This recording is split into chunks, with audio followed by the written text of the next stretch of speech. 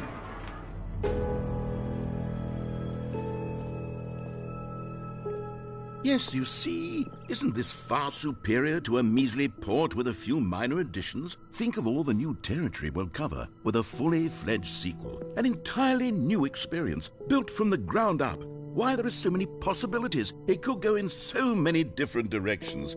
This is what fans have truly been asking for.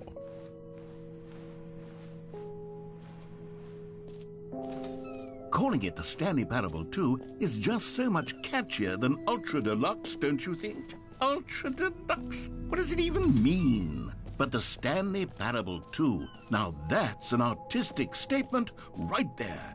It's future-oriented. It screams progress and innovation and long-term franchising potential. Now, to be clear, I haven't quite nailed down what exactly the Stanley Parable 2 is going to be, but let's take a look at some of the features I've been developing for it. I figure that if I can loosely organize a handful of interesting concepts, that surely the game will sort of naturally spring up around them. Here we are. Go on, try out some of the new features.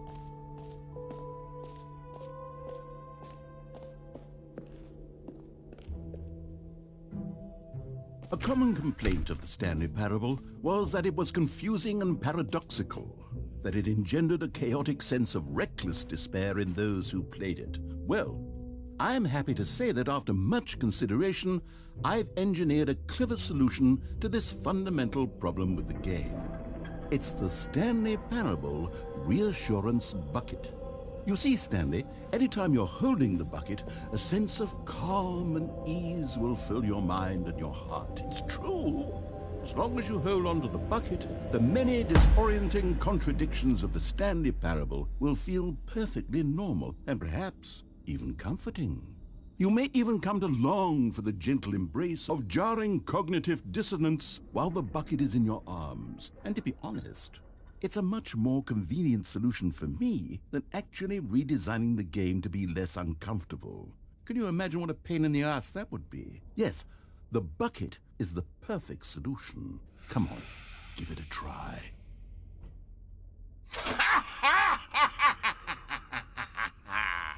Can you feel it?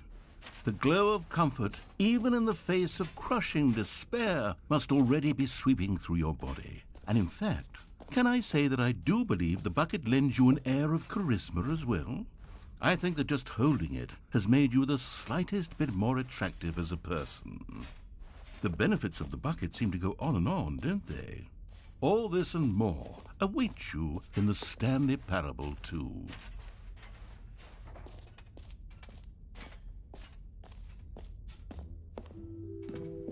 Does anyone give out awards for most enjoyable bucket in a video game?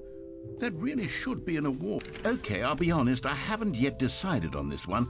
I think that in the new version, the office could use a bit of decoration, like balloons. But I'm undecided on Get Well Someday and Happy 12th Birthday. Which would you go with? You know, sometimes when you solicit another person's opinion, it makes you realize that you knew which one you actually really wanted all along.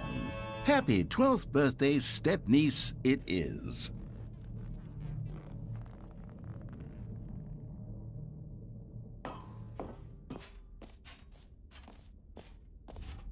Or actually, maybe I should have gone with... No, I've made my decision, we're moving on.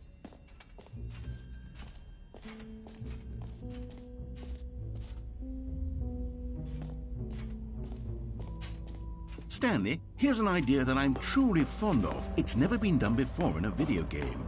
This is, in fact, a hole that you can fall down forever. That's right, infinite falling. You can fall until the end of time, if you like. A stunning leap forward for video games as a medium.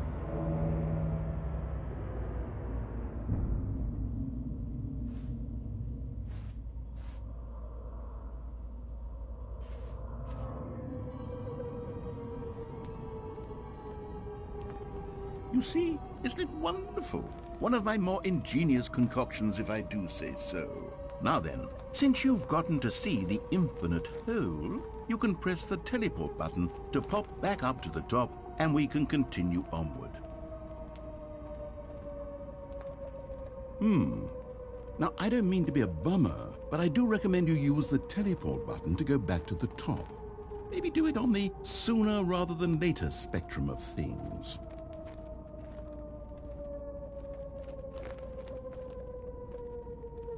Okay, Stanley, I don't know quite how to say this tactfully, but it's possible that I slightly exaggerated the infinite nature of the hole. Is it a very, very deep hole? To be certain it is. It's an extremely deep hole. I don't want anyone to say that it isn't an astonishingly deep hole. It is. Is it infinite?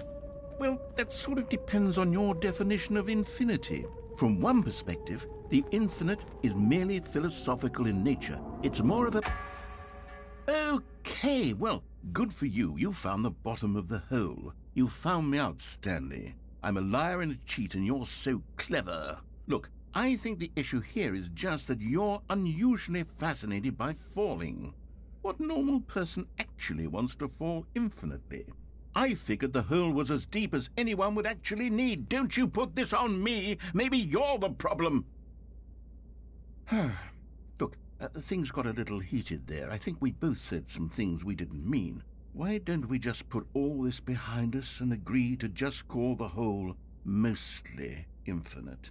If that works for you, then go ahead and press the teleport button to warp up to the top of the hole and we can move on. I'll just be up here when you're ready.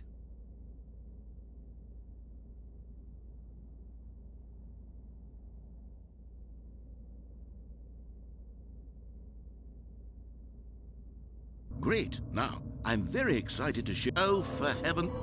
You see, I was right. The problem is you. The problem is that you like holes too much.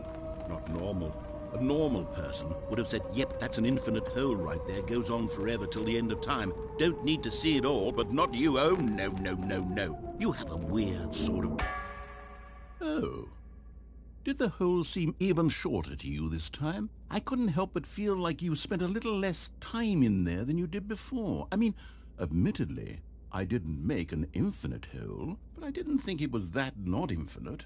Well, I suppose once again there's nothing to do here. If you decide you've had enough of the hole, you can hit the teleport button and come join me up above. Had enough? I'm positively thrilled. I really do have so much more to show you. Gosh, how could I have guessed? You're back in the hole. If this starts to become a thing where... Wow. Okay. Yes. I'm starting to become extremely certain that the hole is not only not infinite, but that it's growing steadily less and less infinite. I suspect that I'm starting to hit the point where it's no longer feasible to call the hole infinitely deep, even by the lax overall standards for accountability and marketing. What's going on here? Stanley, I have no explanation for the uncertain nature of the hole's length. Here, let's try something. Let's pop back up to the top, and we'll see if it gets any shorter. Well, there it is. The shame of my lie has come to haunt me. Not only is the hole not infinite, but it's barely even a hole at this point. It's more of a concavity, or even a very aggressive divot. How is this still appealing to you? I know you're obsessed with holes, but at this depth, I just can't see this scratching the itch. Oh, who am I to judge? You just do whatever it is you're here to do and hit the teleport button when you're ready to move on.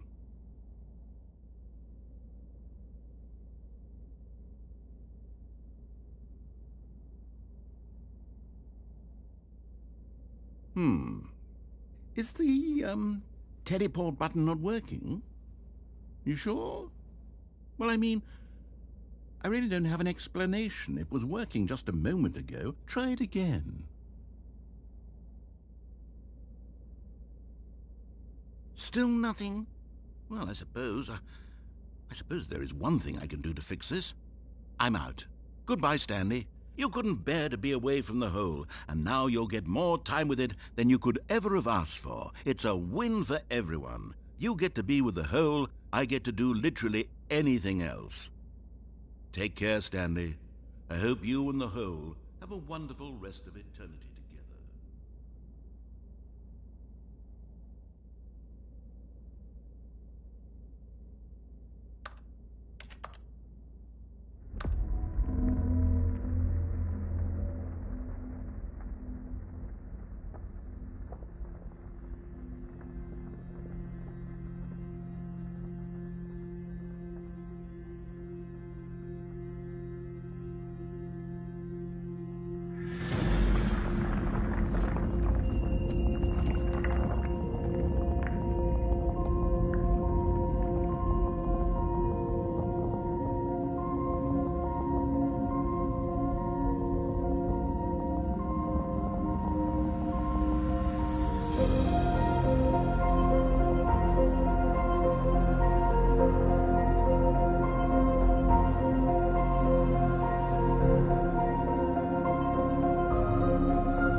My head's stronger.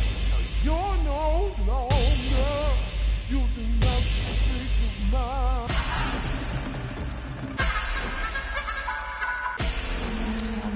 Wenn da steht ihr nervlos.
Stanley?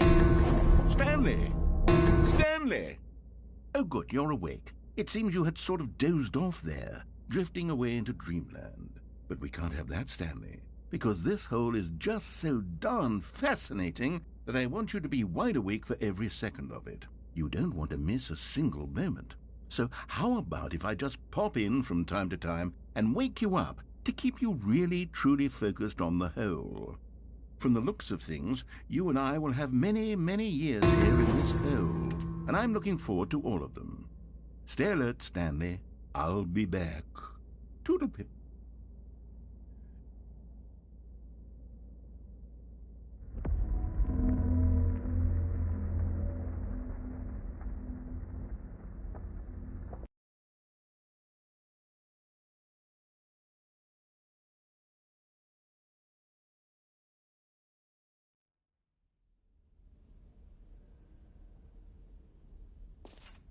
Here we are. Go on, try out some of the new features.